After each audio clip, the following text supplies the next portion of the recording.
কি করে ছাত্র সমাজ গঠিত হলো, মানে নামটা কে দিল? রাজা তোর কাপড় কোথায়, এই কথা বলার সাহসটা কেউ দেখাতে পারেন, আমরা দেখিয়েছি।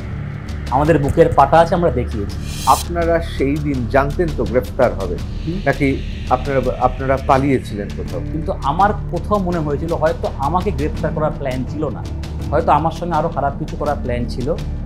তারপরে আপনার মনে হচ্ছে কি আপনাকে এনকাউন্টার করে দিত? এক্স্যাক্টলি, কারণ আপনার মনে হচ্ছে আপনাকে এনকাউন্টার করার ইচ্ছে ছিল। আমি কেন অন মনে ক্যামেরায় হচ্ছে? বলছি, কিন্তু এই যে স্লোগান শুনছিলাম যে দফা 1 দাবি 1 মুখ্যমন্ত্রীর পদত্যাগ, এটা তো আপনাদেরই স্লোগান। পশ্চিমবঙ্গে বাঁচতে গেলে প্রত্যেকটা মা বোনকে অস্ত্র হাতে তুলে দিতে হবে। মুখ্যমন্ত্রীকে ডাইরেক্ট বলছি, দফা 1 দাবি 1 মুখ্যমন্ত্রী পদত্যাগ। শুধুমাত্র নবান্ন অভিযান করে মুখ্যমন্ত্রীর পদত্যাগ চেয়েই কি হচ্ছে আরজি করের ঘটনার সত্য উঠে আসবে? আমরা সরাসরি বলছি, একমাত্র মুখ্যমন্ত্রীর পরামর্শেই বা মুখ্যমন্ত্রীর কথাতেই ইনসিডেন্ট স্পট ভেঙে গুড়িয়ে দেওয়া হয়েছে। যে আপনাদের মূল দাবি হলো মুখ্যমন্ত্রীর পদত্যাগ, তো সেই ক্ষেত্রে আপনারা পরবর্তী মুখ্যমন্ত্রী হিসেবে কি কারণ নাম ভাবছেন? এই সরকার দর্শকদের পক্ষে সরকার, এই সরকারের পরিবর্তন না হলে বাংলার, পশ্চিমবাংলার মা বোনেরা সেফলি এই বাংলায় থাকতে পারবে না। শুভঙ্কর হালদার তিনি আরজি করের মতো ঘৃণিত ধর্ষণ খুনের ঘটনার প্রতিবাদ করছেন, অথচ তিনি কাঠগড়ায় দাঁড়িয়েছেন ধর্ষণের অভিযোগে। যদি আমার বিরুদ্ধে কোনো রকম সিঙ্গেল কোনো প্রমাণ পেতে পারে যে এই যে কেসগুলো আমার নামে দেওয়া হয়েছে, একটা যদি প্রমাণ করতে পারে, আমি বলবো যে আইন ব্যবস্থাকে আমাকে ফাঁসি দেওয়া হবে। Gauri Devi Institute of Medical Sciences and Hospital, GT Road, Rajpath, Durgapur. Best place to study. For contact us, call 7797662222 97756962237. শুরু করছি আর প্লাস নিউজ রুম। আমি ঋতব্রত ভট্টাচার্য, আর আমার সঙ্গে রয়েছে আমার সতীর্থরা। আমার সঙ্গে রয়েছে নারায়ণ, আমার সঙ্গে রয়েছে জুলেখা, রুমচু, অন্তরা, সৌরভ। আর যিনি আজকে অতিথি তিনি অত্যন্ত গুরুত্বপূর্ণ। সাংবাদিক জীবনে বারবার দেখেছি পশ্চিমবাংলার বিভিন্ন জায়গায় কোনো অখ্যাতনামা গ্রাম হঠাৎই সেই গ্রাম হয়ে গেল বিখ্যাত বা কুখ্যাত। যেমন আপনারা জানেন যে একটা সময় জঙ্গলমহলে একের পর এক বাঙালি আবিষ্কার করলো এই পশ্চিম বাংলার গেরিলা যুদ্ধ বা ওয়ারফেয়ারের বিভিন্ন স্থান। হ্যাঁ, সঙ্গে সঙ্গে নাম হয়ে গেল সেই সব জায়গাগুলো। আবার কখনো কখনো দেখেছি এমন একটা ঘটনা ঘটলো যা নাড়া দিয়ে গেল, যেমন বকটুই, যেমন কামদুনি, এরকম অজস্র নাম। আসলে কখনো কখনো এক একজন ব্যক্তিও এই সময়ের পরিপ্রেক্ষিতে ঘটনা প্রবাহে হয়ে ওঠে বিখ্যাত। তেমনই একজন বিখ্যাত আবার কারোর কাছে কুখ্যাত শুভঙ্কর হালদার আজকে আমাদের সঙ্গে রয়েছেন। শুভঙ্কর, স্বাগত আপনাকে। নমস্কার শুভঙ্কর, আমি জানি না ব্যক্তিগতভাবে আপনার ভালো লাগলো নাকি, আপনি কুখ্যাত না বিখ্যাত এটা নিয়ে নিশ্চয়ই বিরোধিতা থাকবে, এটা নিয়ে নিশ্চয়ই আপনার মনে হবে যে আমি একটু আপনাকে কেন দাগিয়ে দিতে চাইছি। আসলে এই ছাত্র সমাজ নাম, এই নামটা তো একটা নতুন নাম, এবং তার সঙ্গে শুভঙ্কর হালদার এই নামটাও আমাদের কাছে নতুন। কেউ কেউ বলছেন এই শুভঙ্কর হালদাররাই জোট বেঁধে ছাত্র সমাজটা করছেন, কিন্তু এর পেছনে রয়েছে আসলে গেরুয়া শিবির। আবার কেউ কেউ বলছেন এই শুভঙ্কর হালদার তিনি আরজি করের মতো ঘৃণিত ধর্ষণ খুনের ঘটনার প্রতিবাদ করছেন, অথচ তিনি কাঠগড়ায় দাঁড়িয়েছেন ধর্ষণের অভিযোগে। আবার কেউ কেউ বলছেন আসলে এই সবই হচ্ছে আইওয়াশ। তার কারণ একটা সময় আপনি তৃণমূল কংগ্রেসের সমর্থক ছিলেন, সক্রিয় কর্মী ছিলেন, সেখানে কোনো কারণে আপনাকে বেরিয়ে যেতে হয়, তাই প্রতিশোধ নিতে আপনি এখন ছাত্র সমাজ নাম দিয়ে আপনি আবির্ভূত হয়েছেন। কোনটা ঠিক? টিএমসিপির স্টেট প্রেসিডেন্ট হয়তো এই পোস্টটা প্রথম আমি দেখি, তার আমি নামও কোনোদিন শুনতে পাইনি এর আগে। যখন আমাকে সাংবাদিক যখন আমাকে প্রশ্ন করলেন যে আপনার বিরুদ্ধে এরকম ধরনের বিষয় এসছে, তো আমি পরিষ্কার বলেছিলাম যে সর্বৈব ফলস একটা বিষয়। কেন বললাম, তিনি যেগুলো পোস্ট করেছিলেন যে আমি টিএমসিপি করতাম, এগুলো জাস্ট যখন তিনি লিখলেন, তিনি সব কিছু আমার কটা কেস রয়েছে তার সেগুলো পোস্ট করলেন, কিন্তু কোনো ছবি বা কোনো রকম কিছু প্রমাণকে তিনি পোস্ট করতে পেরেছিলেন যে আমি টিএমসিপি করতাম?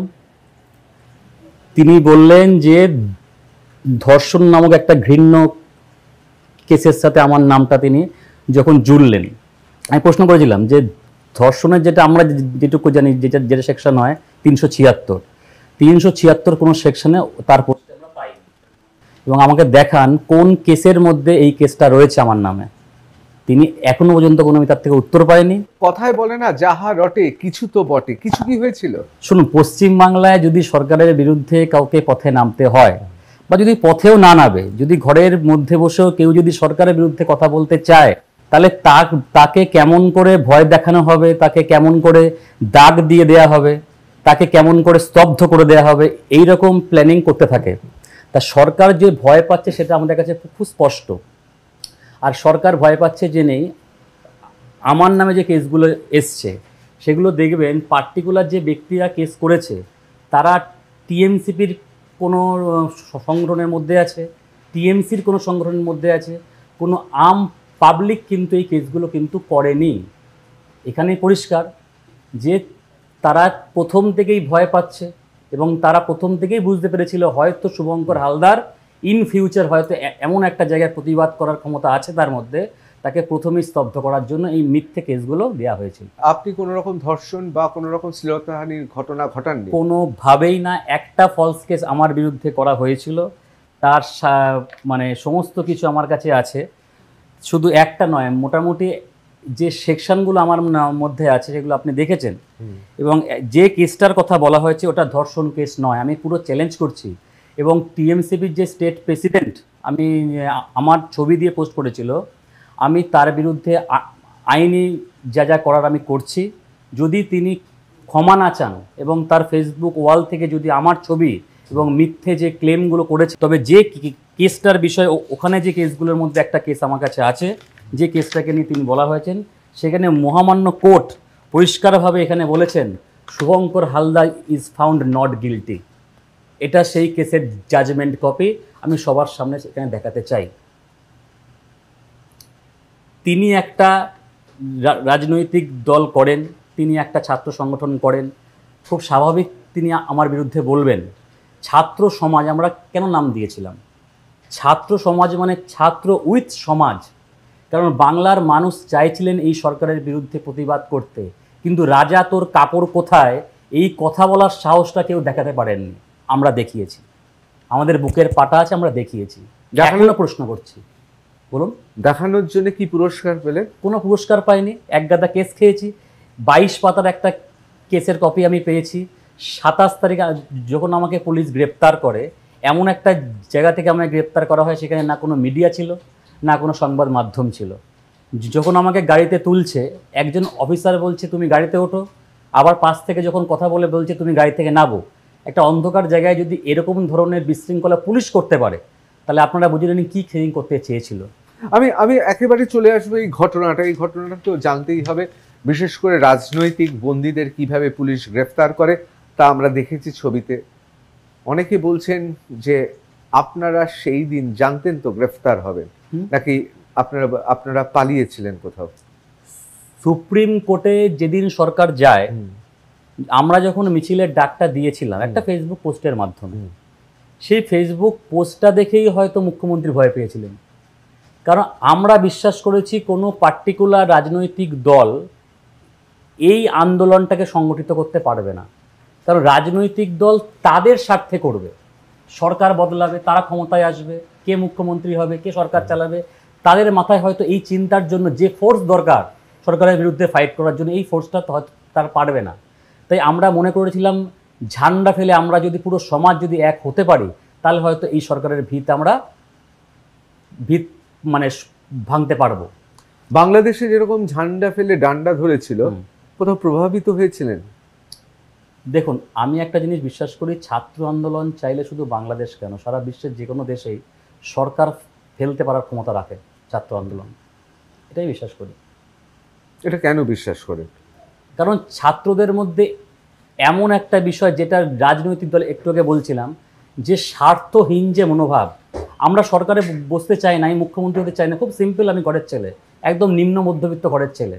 এমনও দিন গেছে আমি যখন প্রাইমারি স্কুলে পড়ি, ঘরে হয়তো ভাত আছে কিন্তু সবজি নেই, নুন দিয়ে ভাত খেয়ে স্কুলে গেছি। বৃষ্টির জলে ছাদে ফুটো, হয়তো মা কোথাও বাটি কোথাও ঘটি রাখছে, সেই ঘরে জল পড়ছে, সেই ঘর থেকে উঠে এসে আমরা মুখ্যমন্ত্রী হওয়ার স্বপ্ন দেখছি না, আমরা সরকারে যাওয়ার স্বপ্ন দেখি না, কিন্তু স্বপ্ন দেখি যে অন্যায় হলে সেই অন্যায়কে আমরা কী করে বন্ধ করতে পারবো, বা অন্যায়ের বিরুদ্ধে কী করে মুখ খুলতে গর্জে উঠতে পারবো, সেই স্বপ্ন আমরা দেখি। সেই স্বপ্ন থেকে ওখান থেকে উঠে আসা। এবার একটা নিম্ন মধ্যবিত্ত ঘরের ছেলেদের বা ছাত্রদের সরকার কেন এত ভয় পাচ্ছে? 27 তারিখে রাস্তার মধ্যে যেভাবে পুলিশ দেওয়া হয়েছিল, 3 ফুট রাস্তা গর্ত করে বিম পুঁতে, যেভাবে সরকার পরিষ্কার আমরা বুঝতে পারি সরকার ভয় পাচ্ছে। তিনি যখন আরজি করে ঘটনা ঘটছেন, মুখ্যমন্ত্রী, আমি পশ্চিমবঙ্গের মুখ্যমন্ত্রী বলছি, তিনি তাকে সেভ করার জন্য আমরা বলেছিলাম নবান্ন চলো। আমরা নবান্নতে গিয়ে মুখ্যমন্ত্রীর কাছে জানতে চাইতাম যে যে ইনসিডেন্টটা আরজি করে হয়েছিল, যে স্থানে হয়েছিল, আপনার কথায় কারা ভাঙলো সেই জায়গাটা, কেন তথ্য প্রমাণ ভেঙে দেয়া হলো, বা যে সিবিআই যে তদন্ত করবে কার ভিত্তিতে সে সিবিআই তদন্ত করবে, এই তথ্য প্রমাণ আপনি কেন নষ্ট করলেন? এই প্রশ্নটা করার জন্য আমরা এই ডাকটা দিয়েছিলাম। কিন্তু তিনি ভয় পেয়ে যখন 10,000 পুলিশ তাকে, তার যে ভবন, প্রশাসনিক ভবন যখন ঘিরে রাখছেন, তাহলে তার মনে হলো না যে যে আরজি করে যখন মেয়েটির সাথে এরকম হলো সেখানেও পুলিশ প্রশাসন দেওয়া প্রয়োজন ছিল? আমরা এই প্রশ্নটা করতে চেয়েছিলাম, কিন্তু তিনি ভয় পেয়েছেন। তিনি ছাত্র সমাজকে আটকানোর জন্য জল কামান, টিয়ার গ্যাস চালিয়ে আমার বুকে ফায়ার করা হয়েছে। টিয়ার গ্যাস, আমরা জানি টিয়ার গ্যাস শূন্যে ফায়ার করা হয়। আমি যখন প্রিন্সেপ ঘাট ছাড়িয়ে যাচ্ছি, আমি একদম মিছিলের সম্মুখে ছিলাম, আমি শান্তিপূর্ণভাবেই মিছিলকে কন্ট্রোল করার চেষ্টা করছিলাম, হয়তো সমস্ত মিডিয়া দেখিয়েছে। আমি হাত উঠিয়ে সামনে সবাইকে বলছি বসে পড়ুন, আমাদের কোনো রকম শান্তিপূর্ণভাবেই আমরা যাবো ভেবেছিলাম। কিন্তু পুলিশকে সুপ্রিম কোর্ট বলেছিল যে শান্তিপূর্ণ মিছিলে বাধা দেওয়া যাবে না। তাহলে পুলিশ কেন গার্ডরেল ওখানে রাখলো? কন্টেনার কেন ফেলা হলো রাস্তার মধ্যে? কন্টেনার কেন ফেলা হলো? কিসের ভয় এত মুখ্যমন্ত্রী? সন্দীপ ঘোষের সাথে মুখ্যমন্ত্রীর সম্পর্কটা কি? আমি এইসব বিষয়ে আসছি, বিশদে আসতেই হবে, কারণ গোটা দেশ এখন তাকিয়ে আছে যে এই মামলা কোন দিকে এগোয়। কিন্তু তার আগে আমার দুটো ছোট্ট প্রশ্ন আছে। ছাত্র সমাজে তো আমরা সমাজকে বেশি দেখলাম, ছাত্র তো গুটি কয়েক ছিল, এটা কি অস্বীকার করতে পারবেন? বলছি এবার আপনারা দেখবেন, আমরা যখন ডাক দিয়েছিলাম তখন আমরা বলেছিলাম যে প্রত্যেক বাড়ি থেকে একজন করে আপনারা আসবেন, কারণ আমরা কোনো রাজনৈতিক দল নই, সংগঠিত শক্তি নয়। কিন্তু অভিভাবকরা বেশি এসে গেল, বাচ্চারা এলো না, অনেকটা এরকম হয়ে যাচ্ছে না? এমন একটা স্কুল, এরকম ধরনের কোনো আইবি কাছে থেকে আমার যেটুকু রিপোর্ট পেয়েছি, মোটামুটি 30,000 মতো স্টুডেন্ট তারা পেয়েছে। আমি এই কিছুদিন আগে 8 দিন যখন জেলবন্দি ছিলাম, আপনি যখন যদি আপনি একবার জেল থেকে ঘুরে আসতে, যারা বেরিয়ে আসছে, আমি 8 দিন জেলবন্দি ছিলাম, জেলে গিয়ে আমি দেখেছি লালবাজার ভর্তি হয়ে গেছে শুধু ছাত্র দিয়ে। বামফ্রন্ট সরকার যখন যাচ্ছে, পুলিশ কর্তারা বলছে সব পুলিশ কর্তা সিদ্ধারা বিক্রি করে দেয়নি। যে গোয়েন্দা দপ্তর আমাদের গ্রেপ্তার করেছিল, যখন পুলিশ ময়দান পিএস থেকে আমাদের নামে কেস করা হয়েছে, বাইরে যখন আমি জেল থেকে বেরোলাম, যখন আমাদের বেল হলো, বেল থেকে বেরিয়ে যখন সংবাদ মাধ্যমে দেখছি যে 12টা থানায় পুলিশ স্বতঃপ্রণোদিত মামলা করেছে, প্রত্যেক থানায় শুভঙ্কর হালদারের নাম দেওয়া আছে। খুব নাম করে গেছেন তো। এবার সেটা আপনি বলতে পারেন বিখ্যাত, আপনি শুরুতে বললেন বিখ্যাত না কুখ্যাত। এবার সমাজ বিচার করুক। আমি স্কুল টিচার, আমি যা মাইনে পাই, আমি এবং আমার পরিবার সুখে থাকতে পারতাম, কোনো প্রবলেম ছিল না। কিসের জন্য আমি বাড়ি থেকে বেরিয়ে পড়লাম একটা ব্যাগ নিয়ে? কেন বেরিয়ে পড়লাম? মায়েরা বোনেরা যদি রাত 12টায় রাস্তায় নামতে পারে, আমাদের দায়িত্ব আছে সব কিছু স্যাক্রিফাইস করা। কিন্তু এক্ষেত্রে আমার প্রশ্ন, এটা আপনার ব্যক্তিগত ব্যাপার, বলবেন নাকি, বলুন। যে বাংলা একটা কথা আছে, সুখে থাকতে ভূতে খেলোয়, কি দরকার ছিল? মানে এবার তো স্কুলের চাকরিটা কি হবে? একটা অনিশ্চয়তার জায়গা আসছে না? একদম। এই সরকারের বিরুদ্ধে আমি কথা বলেছি, আন্দোলনে গিয়েছি, এত বড় একটা নবান্ন অভিযানের ডাক আমরা দিয়েছি। সরকার দমন পীড়ন করবে খুব স্বাভাবিক, আমরা 26 তারিখে বুঝতে পেরে গেছিলাম। আমাদের 4 সাথীকে হাওড়া স্টেশনে আমরা যখন যাচ্ছি, যখন আমাদের ছাত্র ভাইরা আসছে উত্তরবঙ্গ থেকে, হাওড়া স্টেশনে আমাদের 4 সাথীকে গ্রেপ্তার করা হলো কোনো রকমভাবে, কোনো তথ্য প্রমাণ ছাড়া। তারা খাবারের ব্যবস্থা করতে গিয়েছিলেন। হাওড়া স্টেশন থেকে 26 তারিখ রাত্রিবেলা প্রথম তাদের গ্রেপ্তার করা হলো, স্টে করে দেওয়া হলো, যেন এই সংগঠন, মানে এই মিছিল যেন সংগঠিত না হতে পারে। আমরা খবর পেয়েছি, তো আমরা যোগাযোগ করেছি। প্রথম থেকেই তার ভয় ছিল 27 তারিখ যখন স্বতঃস্ফূর্তভাবে মিছিল আসছে, আপনারা দেখেছেন, আমরা মিছিলটাকে কন্ট্রোল করার মতো আমাদের ক্ষমতা নেই। যে যেখান থেকে পারছে মানুষ আসছে, এবং আমি বুক ফুটে বলতে পারি রাজনৈতিক দলের মিছিলে এই রকম যে মানুষ এসে পড়েছে স্বতঃস্ফূর্তভাবে 27 তারিখ, কোনো পলিটিক্যাল পার্টির মিছিলে আমি অন্তত দেখিনি, জানি না আপনি দেখেছেন কিনা। না, কিন্তু শুভঙ্কর, এখানে আমি কৃতিত্ব দেবো শুভঙ্কর, সায়ন এবং আপনারা যারা ছিলেন, আপনারা স্পষ্টতই বুঝেছিলেন গেরুয়া শিবির বা বিরোধী দলকে নিয়ে নামলে চলবে না, এখানে শারীরিকভাবে সবাইকে নিয়ে নামতে হবে। সেই জন্য বুকে পাথর চেপে, যদিও গেরুয়া শিবিরের সমর্থক আপনি বলে আমি ধরে নিয়ে আপনাকে প্রশ্নটা করছি, বুকে পাথর চেপে আপনাকে সবাইকে নিয়ে নামতে হয়েছে, যদি এভাবে বলি মানবে? আপনি বলছেন আপনি একটা গেরুয়া শিবিরের সমর্থক। গেরুয়া শিবির, এটা আমি সংবাদ মাধ্যমের কাছে প্রশ্ন করছি আজকে প্রথম, যে গেরুয়া শিবির মানে ব্যাপারটা আমি বুঝতে পারলাম না। আমরা জানি, যেটুকু পড়াশোনা করেছি, খুব বেশি নয়, গেরুয়া শব্দটা ত্যাগের প্রতীক, গেরুয়া রঙটা। তো যদি ত্যাগের প্রতীক বলেন, আমি গেরুয়া, কারণ আমি ত্যাগ করতে পারি, সেই সাহসটুকু আমার আছে। ফেসবুকে কদিন ধরে দেখছিলাম, সোশ্যাল মিডিয়ায়, যে সবাই প্রশ্ন করছে, সব সম্প্রদায়কে দেখলাম আরজি কর নিয়ে প্রতিবাদ করতে, কিন্তু শিক্ষকদের দেখতে পেলাম না যে পথে নামতে। এই জিনিসটা খুব হিট করেছিল, যে আমাকে প্রমাণ করতে হবে যে শিক্ষক সমাজ মেরুদণ্ড বিক্রি করেনি। শিক্ষক সমাজ একটা মোটা অঙ্কের মাইনা পেয়ে ঘরের সুখে সংসার সবাই করে না, কেউ কেউ প্রতিবাদটুকু করতে পারে। সেখান থেকে আমরা বেরিয়ে এসেছি, এবং আমরা অন্তত যদি সাকসেসফুল আমি জানি না কতটা হতে পেরেছি, কিন্তু সমাজকে পথ দেখাতে পেরেছি যে সাহস থাকলে সব কিছু ত্যাগ করা যায়। আমি 27 তারিখ সেটা দেখাতে পেরেছি। যখন আমাকে পুলিশ গ্রেপ্তার করে, আমাকে যখন নিয়ে যাওয়া হয়, আমাকে বিভিন্ন রকমভাবে প্রশ্ন করা হয়। প্রচুর পুলিশ কর্তা ছিলেন, জয়েন্ট সিপি আমাকে নিজে দেখা করেছেন, কথা বলেছেন। প্রচুর পুলিশ কর্তারা জিজ্ঞেস করেছেন, তুমি কেন আসতে গেলে, তোমার তো সব ছিল, তুমি সরকারি চাকরি করছো, তুমি তো ভালো থাকতে পারতে। আমি বললাম যে যে মেয়েটির সাথে আজকে এই ঘটনাটা ঘটলো, তারও তো স্বপ্ন ছিল, স্বপ্ন সত্যি করার ইচ্ছা ছিল, এবং সেও সরকারি কর্মরত। সেও তো হয়তো আপনারা আমার ঘরের লোকেরাই আসতো, সেই মেয়েটি তো সারাদিন তার জন্যই পড়াশোনা করছিল। তো তার স্বপ্ন যারা ভেঙে দিল, সত্যি হতে যারা দেয়নি তার স্বপ্ন, তাদের স্বপ্ন আমরা সত্যি হতে দেবো না। আমি শুভঙ্কর এখানে একটা প্রশ্ন করবো, এটা অন্যভাবে ব্যক্তিগতভাবে নেবেন না। কোথাও কি আপনাদের মনে হচ্ছে না যে এই আন্দোলনটাকে সফল করার জন্য অন্তত কয়েকজন মাওবাদীকে নিলেও পারতেন? দেখুন, এটা একদম অন্য ধরনের প্রশ্ন। না, কারণ আপনারা তো, মানে আমার বক্তব্য হচ্ছে, দেখুন দক্ষিণপন্থী পার্টি, তাদের সঙ্গে যারা অতি বামপন্থী, আমি কিন্তু সিপিএম এর কথা বলছি না, অতি বামপন্থী, তাদের একটা তফাৎ আছে। আমি আপনাদের পুরো অপারেশনটা দেখছিলাম। আপনাদের কেন সাঁতরাগাছি দিয়েই ঢুকতে হবে, আপনাদের কেন এদিক দিয়েই ঢুকতে হবে? মধ্যে তো আরো অনেক জায়গা ছিল, সেখান থেকে ছোট ছোট দলে, যেটা মাওবাদীরা করে থাকে, একেবারে গেরিলা কায়দায় এসে ঢুকে পড়তে পারতেন। কোথাও মনে হচ্ছে না একটা খামতি রয়েছে? না, একদমই না, কোনো খামতি নেই।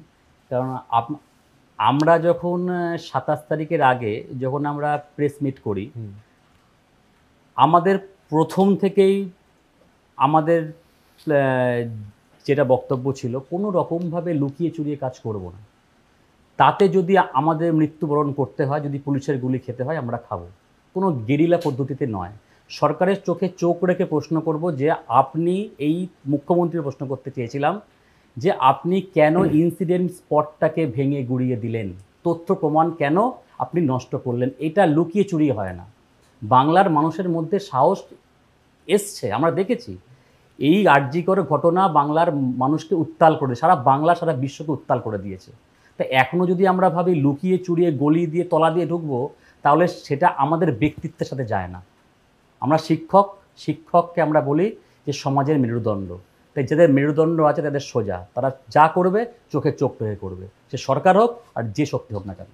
দেখুন, ছাত্র সমাজের এই মিছিলে এবং আপনাদের এই কর্মসূচিতে মানুষ ছিলেন, এটা আমি অস্বীকার করছি না, কিন্তু আবার এরকমও তো শুনতে পাই, ঠিক কি ভুল আমি আপনাকে বলতে পারবো না, কিন্তু এটাও তো শুনতে পাওয়া গেছে যারা জিপিইউ দিয়ে হাঁটছে তারা ক্লান্ত হয়ে গেছে, পুলিশ কোথায়, গ্রেফতার কোথায় করবে। মানে নবান্ন যেন অভিযানটা হয়ে গেল পুলিশের কাছে গ্রেফতার বরণের অভিযান। এটা মানছেন? না, এই ধরনের কোনো ইনসিডেন্ট তো মানে আমার চোখে পড়েনি, কারণ আমি প্রথম থেকে যা দেখেছি মানুষ স্বতঃস্ফূর্তভাবে এসছে, প্রচণ্ড উদ্যম ছিল। আমরা চাইলে বা যদি কোনো রকম আমাদের যেমন যারা শাসক দলের যারা বক্তব্য আগের দিন থেকে তারা দিচ্ছিলেন যে এটা অন্যভাবে করা যায় কি না, বা অন্যভাবে কোনো প্ল্যান আছে কি না, বা কোনো কিছু খারাপ প্ল্যানিংয়ের জন্য আমরা এসব করছি, কিন্তু আমি যখন যেটুকু আমরা বলতে পারি যেন আমরা উদ্যোগ নিয়েছি, আমাদের মাথায় বা কোনো রকমভাবে কোনো প্ল্যানিং ছিল না যে আমরা বাংলাকে বিশৃঙ্খলা তৈরি করব। কিন্তু মুখ্যমন্ত্রীর একটা প্ল্যানিং ছিল যে ছাত্র সমাজ এবং পুলিশকে মুখোমুখি দাঁড় করিয়ে দেওয়া। তিনি খুব সূক্ষ্মভাবে প্ল্যান করে পুলিশ এবং ছাত্র সমাজের মুখোমুখি দাঁড় করিয়ে দিয়ে তিনি জানতেন, তিনি কিন্তু করতে পারতেন যে ঠিক আছে ছাত্র সমাজ আসছে, আমি চ্যালেঞ্জ করেছিলাম যে 27 তারিখ মুখ্যমন্ত্রী তার প্রশাসনিক ভবনে থাকবেন তো। তিনি আমার কথা শুনে 14 তারিখ তার যে 14 তলায়, ওই 27 তারিখ তার ভবনে গিয়ে হাত নেড়েছেন, সাংবাদিকদের উদ্দেশ্যে হাত নেড়ে জানিয়েছেন যে আমি এখানে আছি। তাহলে যদি এই সাহসটা দেখাতে পারলেন, তাহলে ছাত্র সমাজের মুখোমুখি বসতে পারলেন না কেন? কেন পুলিশকে দেওয়া হলো? এত ভয় কিসের? গার্ডরেল দেওয়া হলো কেন? আমরা তো গার্ডরেল কোথাও আপনি দেখবেন না কখন ভাঙা হয়েছে। আমরা কথা বলতে চেয়েছিলাম, পুলিশ প্রথমে এটা আমি সাক্ষী আছি, আমার সামনে হয়েছে, 5 মিনিটের মধ্যে যখন জল কামান শুরু করে দেওয়া হলো আমরা পৌঁছতেই পারলাম না, আমরা গার্ডরেল অবধি পৌঁছতেই পারিনি। টিয়ার গ্যাস শূন্যে ছোড়ার জায়গায় আমাদের গায়ে মারা হচ্ছে। এত দমন পীড়ন কিসের? মুখ্যমন্ত্রীও তো ছাত্র আন্দোলন করে এসছেন, তিনি ছাত্রান্দোলন থামাতে চাইছেন কেন? তার ভয়টা কিসের? তিনি কোনো পলিটিক্যাল পার্টিকে যখন তিনি বলছেন যে আমি কোনো ভয় করি না, আমি এমন কেস দিয়ে দেবো যে জিন্দেগি বরবাদ হয়ে যাবে, তো আমরা তো তার এই চ্যালেঞ্জ স্বীকার করে নিয়েছি। করুন বরবাদ জীবন, কত ছাত্রের আপনি জীবন বরবাদ করবেন? আপনি দেখুন গিয়ে প্রত্যেকটা জেলে আমাদের বিরুদ্ধে 12টা থানা থেকে স্বতঃস্ফূর্তভাবে পুলিশ কেস করেছে। কোনো তথ্য প্রমাণ আছে? আমি নিয়ে এসেছি। যে ধারায় আমাদের বিরুদ্ধে কোর্ট দেখেছে, কোর্ট দেখে যখন প্রশ্ন করেছে পুলিশকে যে আপনারা দেখেছেন যাদের নামে কেস করেছেন তারা কোনো রকমের কত ঢিল মারছে, পুলিশকে মারছে, পুলিশের কাছে কোনো মুখে কোনো উত্তর নেই। কোনো তথ্য প্রমাণ না থাকায় 8 দিন বন্দি থাকার পর আমি সহ যারা বেল পেয়েছে, মহামান্য কোর্ট আমাদের বেল দিয়েছে। সত্যের জয় হয়েছে, মুখ্যমন্ত্রীর মিথ্যার হার হয়েছে। জেলে তো অসুবিধা হয়নি মশার কামড় ছাড়া? দেখুন, এবার যদি আমি আপনাকে জেলের ভেতরের কথা বলি সেটা জানি না কেমন হবে। জেলের ভিতরে একটা আসামি যেভাবে থাকে আমাদেরও সেভাবেই রাখা হয়েছে। আমরা কোনো রকমভাবে স্পেশাল কিছু আমাদের ট্রিট করা হয়নি। কিন্তু আসামি তো স্পেশাল ট্রিটমেন্ট পায় জেলে, জানি যতটুকু স্পেশাল ট্রিটমেন্ট সাংবাদিক হিসেবে জানি। কিন্তু আমরা জানি না ছাত্র সমাজ যে না কি অন্যায় করে ফেলেছে যে তাদের স্পেশাল ব্রাঞ্চের কাছে তাদের এই কেসকে রাখা হয়েছিল। কোনো রকমভাবে কোনো মানে বিশেষ করে আমাকে একটা পার্সোনাল সেলে রাখা হচ্ছিল, যেখানে আমার যারা সাথী তারা তো অ্যারেস্ট হয়েছিলেন। আমরা বলেছিলাম যে আমাদের অন্তত একসাথে রাখা হোক, কিন্তু মানে যারা আমরা দায়িত্বে ছিলাম আমরা ডাক দিয়েছিলাম তাদের পার্টিকুলার একটা করে সেলে রাখা হচ্ছে। এটা সম্মান জানিয়েছেন আপনাদের, আলাদা রুম পেয়েছেন না? আলাদা রুম, হোটেলের ডরমিটরিতে সবাই থাকে, হ্যাঁ আলাদা রুম, ভিভিআইপি রুম, ওটাও সেল, ভিভিআইপি রুম নয়। আমি জানি ওটা সেল, হ্যাঁ। কিন্তু আলাদা রেখেছে, আপনাকে সম্মান দিয়েছে। হ্যাঁ, সেটা কেমন সম্মান দিয়েছে আমরা খুব ভালো করে জানি। তবে হ্যাঁ বলবো একটা জিনিস, যেটা যখন প্রথম থেকেই আমরা চোখে চোখ রেখে কথা বলছি, এটা বলবো সব পুলিশ খারাপ নয়, কিছু পুলিশের মেরুদণ্ড আছে। তারা বুঝতে পেরেছিলেন যে দপ্তরে মেনলি এই 3 জনের কেস রাখা হয়েছিল আমাদের, সেই দপ্তরে পুলিশ কর্তারা আমাদের সহযোগিতা করেছেন, খুব ভালোভাবে সম্মানের সাথে কথা বলেছেন। কিন্তু বাইরের যারা, আমি তো প্রথমে বললাম যে সবাই সমান নয়, কিন্তু আমার কোথাও মনে হয়েছিল হয়তো আমাকে গ্রেপ্তার করার প্ল্যান ছিল না, হয়তো আমার সঙ্গে আরও খারাপ কিছু করার প্ল্যান ছিল। তারপরে আপনার মনে হচ্ছে কি আপনাকে এনকাউন্টার করে দিত? এক্স্যাক্টলি, কারণ আপনার মনে হচ্ছে আপনাকে এনকাউন্টার করার ইচ্ছে ছিল? আমি অন ক্যামেরায় বলছি কেন মনে হচ্ছে। দেখুন, প্রথম দিন থেকে আমরা প্রথম সাংবাদিক বৈঠক করার পরে আমরা কিন্তু 27 তারিখের আগে যখন ডবল সাংবাদিক বৈঠক করি, প্রথম বৈঠক করার পরেই একদম প্রথম সারির যারা শাসক দলের যারা কাউন্সিলর, এই টিএমসিপি স্টেট প্রেসিডেন্ট, তারা ব্যক্তিগত স্তরে আমার ছবি দিয়ে তাদের ফেসবুক হ্যান্ডেলে পোস্ট করা শুরু করলেন। কেন তারা? হতে পারে আপনি যতজন আছে তার মধ্যে সবচেয়ে দেখতে সুন্দর, এটাও তো হতে পারে। আমার তো মনে হয় না যে আমি দেখতে সুন্দর, কিন্তু আমার সাহসটা খুব সুন্দর, সেটা হয়তো মুখ্যমন্ত্রী বুঝতে পেরেছিলেন। আর আমি সেদিনকার এটাও বলেছিলাম যে আমি কোনো চামচিদের কথা উত্তর দেবো না, যদি মুখ্যমন্ত্রী প্রশ্ন করে আমি উত্তর দেবো। আমি তাই এখনও বলছি। মনে হয় না সাংবাদিক সম্মেলনে একটু মেজাজ হারিয়ে ফেলেছিল? দেখুন, যদি তাই বলেন, আপনারাও সাংবাদিক, আমি সেদিনকেও বলেছি হ্যাঁ আমি উত্তেজিত হয়ে গেছিলাম। কিন্তু কেন উত্তেজিত হয়ে গেছিলাম?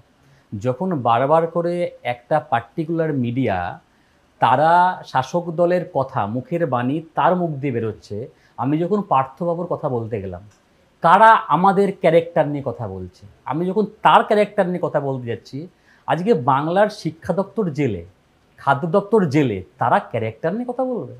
পার্থবাবুর স্ত্রী মারা গেছে, তারপরে তিনি গার্লফ্রেন্ড নিয়ে ঘুরছেন, তারা আমাদের ক্যারেক্টার নিয়ে কথা বলবেন? কিন্তু আইনত তো কোথাও লেখা নেই যে কারো স্ত্রী মারা যদি যান তার গার্লফ্রেন্ড থাকতে পারবে না। ঠিক, এটাও তো ঠিক। একদম ঠিক বলেছেন।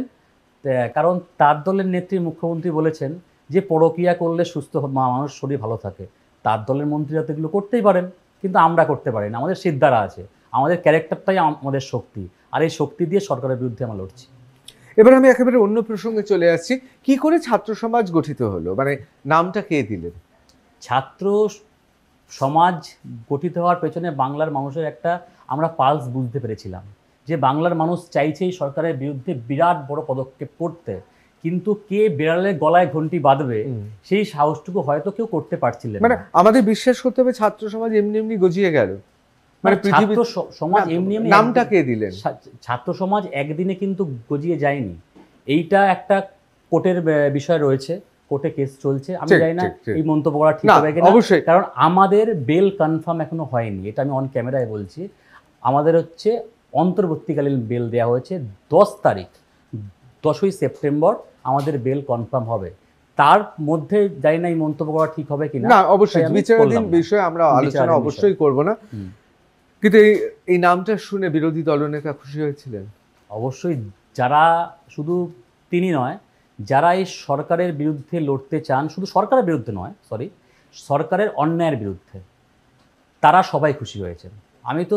আমরা তো সবাইকে ডেকেছিলাম, কোনো পার্টিকুলার দল নয়, প্রত্যেকটা বিরোধী দলকে আমরা ডেকেছিলাম। যদি আপনাদের মনে হয় যেটা অন্যায় হয়েছে, আরজি কর যদি আপনাদের কোথাও ধাক্কা দিয়ে থাকে, তাহলে আপনারা আসুন।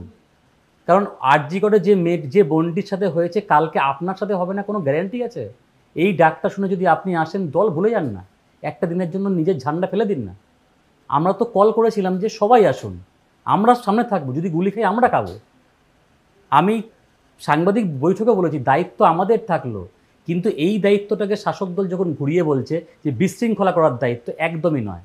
কারণ আমি যখন আমি অংশগ্রহণ করি, তখন আমার সাথে প্রত্যেকটা মিডিয়া ছিল এবং সরকারের পক্ষ থেকে ড্রোন আমার সামনে ছিল, প্রতিটা জায়গায় ক্যামেরা ছিল। তিনি এত কিছু দেখতে পারলেন, কোথায় পুলিশ মার খাচ্ছে, কোথাও কি দেখতে পারলেন যে 3 জন যারা ডাক দিয়েছে তারা কোথাও কোনো বিশৃঙ্খলা তৈরি করেছে? মহামান্য কোর্ট যখন প্রশ্ন করছে পুলিশকে, পুলিশের মুখ দিয়ে কোনো কথা কিন্তু বেরোয়নি।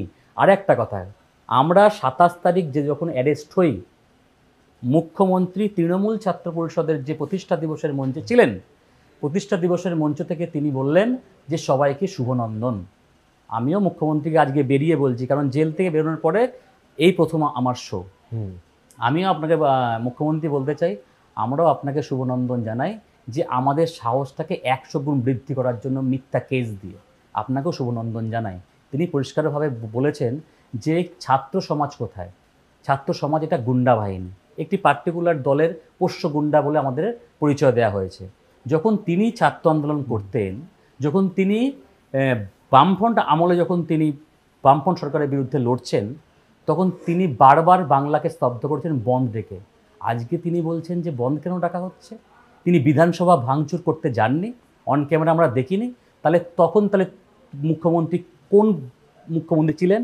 এটা কোন মুখ্যমন্ত্রী, তখনকার তিনি কে? এইরকম দোগলাপনা যেন মুখ্যমন্ত্রী না করেন। সরাসরি প্রশ্ন করছি, তিনি বিধানসভা ভাঙচুর করলেন কেন, কি দাবিতে?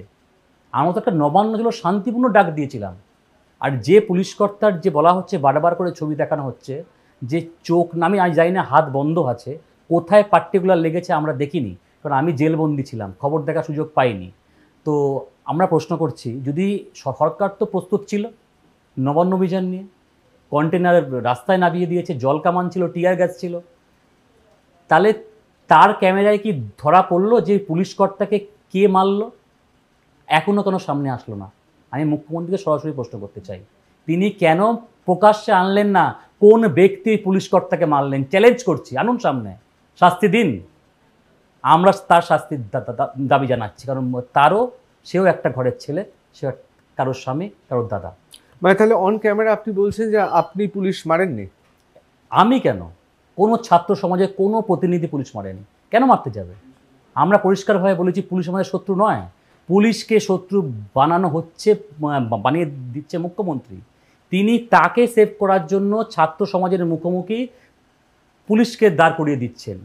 তিনি বিশৃঙ্খলা পাকাচ্ছেন, যে তিনি একটা প্রমাণ করতে চাইছেন যে এটা ছাত্র সমাজ নয়, এটা গুন্ডা বাহিনী পুলিশকে মারছে। তিনি খুব সুন্দর প্ল্যান করেছিলেন, কিন্তু আমাদের ছাত্র সমাজের প্রতিনিধিরা, আমি তো চ্যালেঞ্জ করলাম অন ক্যামেরায়, যে তিনি দেখাতে পারবেন কোন ছাত্র সমাজের প্রতিনিধি ওই পুলিশ কর্তার কে মারলেন? দেখাতে পারবেন? সাহস আছে? আমি মুখ্যমন্ত্রী বলছি আপনি শাস্তি দিন, ছবি প্রকাশ্যে আনুন। তার তো ক্যামেরা, ড্রোন সব ছিল। তাহলে এখনও শুধু বক্তব্য রেখে যাচ্ছেন, চোখ চলে গেছে। আমরাও দুঃখিত। আমরা চেষ্টা করছি, সবে জেল থেকে আমি পরশুদিন আমি বেরিয়েছি, আমি সেই পুলিশ কর্তার বাড়িতে যাব, তার সাথে সাক্ষাৎ করব, এবং তার সাথে হওয়া যে অত্যাচার, আমরা তার শাস্তির দাবি জানাচ্ছি। কিন্তু ছবি প্রকাশ্যে আনুন মুখ্যমন্ত্রী, যে কারা এই ঘটনা ঘটিয়েছে, কে ঘটিয়েছে। আমি যেদিন আমাদের নবান্ন অভিযান ছিল, আমরা তার আগে বলেছিলাম সাংবাদিক বৈঠকে, যে এই মিছিলে বিশৃঙ্খলা করার জন্য শাসক দল গুন্ডা বাহিনী ঢুকিয়ে বিশৃঙ্খলা করতে পারে। সেই অনুমান সত্যি প্রমাণিত হয়েছে। আমি এটাও বলেছিলাম যে আমাদের আবার মিথ্যে কেস দেয়া হতে পারে, তাই হয়েছে। আমি আবারও বলে যাচ্ছি, আমাদের স্বাভাবিক যে জীবন, সেই জীবনযাপন করতে দেয়া হচ্ছে না। আমাদের বাড়িতে, আমার স্থানীয় যেখানে বাড়ি, আমি শহরের ছেলে নই, আমি একটা ছোট্ট শহর থেকে উঠে এসেছি আজকে। শুধু আমি নয়, যারা এই ছাত্র সমাজের প্রতিনিধিত্ব করছে, তাদের প্রত্যেকের বাড়িতে প্রেশার ক্রিয়েট করা হচ্ছে পুলিশ কর্তাদের দিয়ে, গুন্ডা বাহিনী দিয়ে। আমরা কি স্বাভাবিক জীবনে বাঁচতে পারবো না? আমরা কি অন্যায় করেছি? আমরা একটা আরজি করে ঘটনায়, যে বোনটির সাথে এত ভয়ঙ্কর ঘটনা ঘটেছে, তার বিরুদ্ধে প্রতিবাদ করতে চেয়েছি, কাউকে মারতে চেয়েছি? সরকার ফেলার কথা তো আমরা বলিনি। বাংলার মানুষ চাইছে এই সরকার চলে যাক। এই সরকার থাকলে বাংলার মানুষ নিঃশ্বাস নিতে পারছে না, কারণ এই সরকার ধর্ষকদের বিরুদ্ধে, ধর্ষকদের সমর্থনে থাকছে। আপনি দেখবেন সুপ্রিম কোর্টে 22 জন উকিল, কাকে রক্ষা করার জন্য? সরকার আমাদের ট্যাক্সের টাকায় ধর্ষককে রক্ষা করার জন্য সুপ্রিম কোর্টে ফাইট করছে। যে সরকার ধর্ষণের মতো এত ভয়ঙ্কর ইনসিডেন্টকে, এত ভয়ঙ্কর যে অন্যায়কে, যে অন্যায়কারীকে রক্ষা করার জন্য যে সরকার তার পাশে দাঁড়াতে পারে, সেই সরকার থাকলে আরও ধর্ষণ বাড়বে। কিন্তু এই যে স্লোগান শুনছিলাম, যে দফা 1 দাবি 1 মুখ্যমন্ত্রীর পদত্যাগ, এটা তো আপনাদেরই স্লোগান। অবশ্যই স্লোগান। তাহলে বলছেন আপনারা সরকার পাল্টাতে চাইছেন না, আপনারা তো এই সরকারটা ফেলতে চাইছেন। সরকার পাল্টাতে চাইছে না সেটা বলিনি। আমরা নবান্ন অভিযানে যে ডাকটা দিয়েছিলাম, সেটা বাংলার মানুষের ডাক আমরা দিয়েছিলাম। বাংলা মানুষের পালস বুঝে আমরা বলেছিলাম।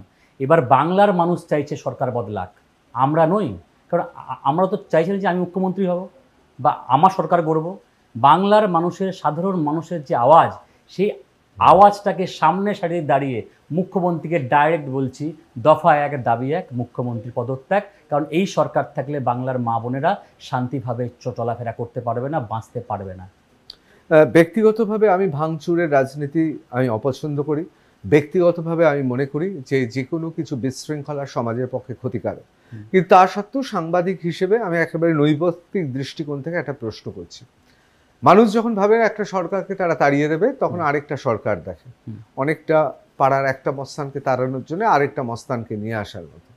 যখন কংগ্রেসের অত্যাচার বেড়ে গেল, ৭৭-এর সন্ত্রাস হলো, মানে ওই শতকের 7-এর দশকে, তখন মানুষ সিপিএমকে নিয়ে এলো। কারণ তার আগে সিপিএম ট্রাম্প পুড়িয়েছে, সিপিএম আন্দোলন করেছে, বুক চিতিয়ে রাজপথে রক্ত পড়ছে।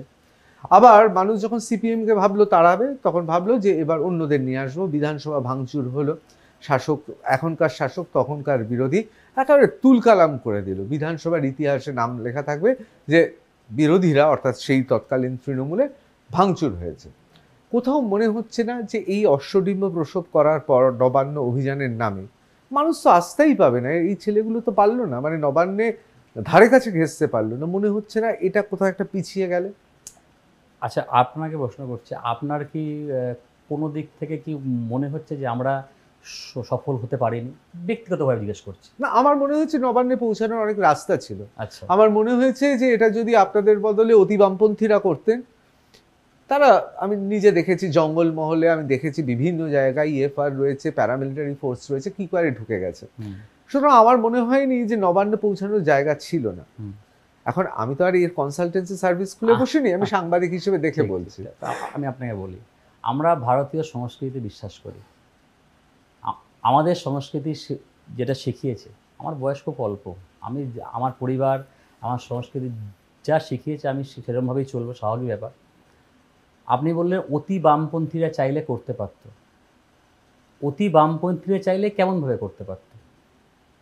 হয়তো আপনি যেরকম বললেন কোনো গলি দিয়ে ঢুকে, সেখানে তখন আপনারাই বলতেন, যদি আমরা এই পন্থা ইউজ করতাম, আপনারাই বলতেন যে তোমাদের সাহস নেই সামনাসামনি মুখ্যমন্ত্রীর সামনে আসার, তোমরা লুকিয়ে কেন আসতে গেলে?